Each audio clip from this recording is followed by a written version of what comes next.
प्रदेश Congress committee के प्रदेश अध्यक्ष के आह्वान पर ज्ञापन दिया गया। ज्ञापन में कहा गया कि आजाद भारत में लोकतंत्र और निजी स्कूलों में लूट।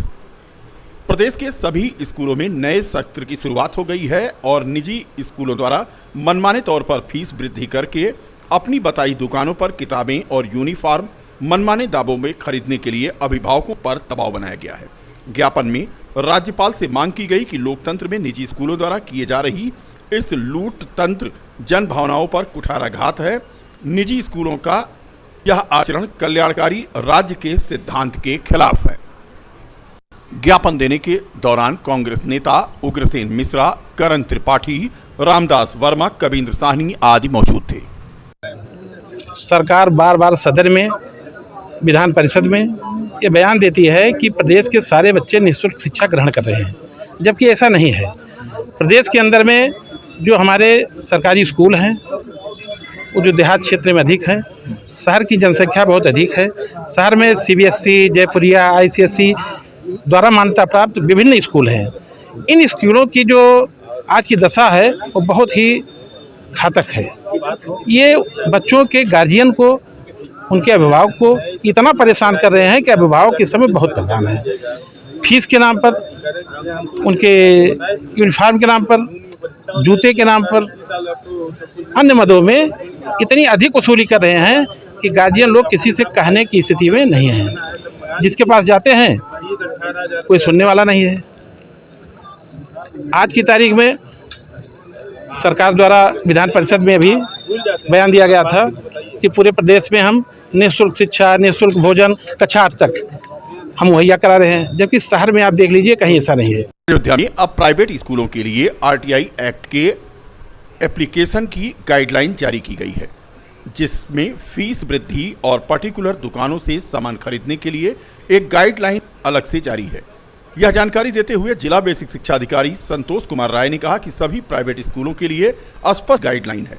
RTI एक्ट के इम्प्लीकेशन के लिए एक गाइडलाइन जारी हुई है, जिसके अंतर्गत वह लोग मान्यता लेते हैं और निजी विद्यालय जो मान्यता की शर्तें हैं उसको मानने के लिए बाध्य हैं। पूरी जानकारी देते हुए उन्होंने आज उठे निजी स्कूलों की मनमानी के बाबत जानकारी साझा की।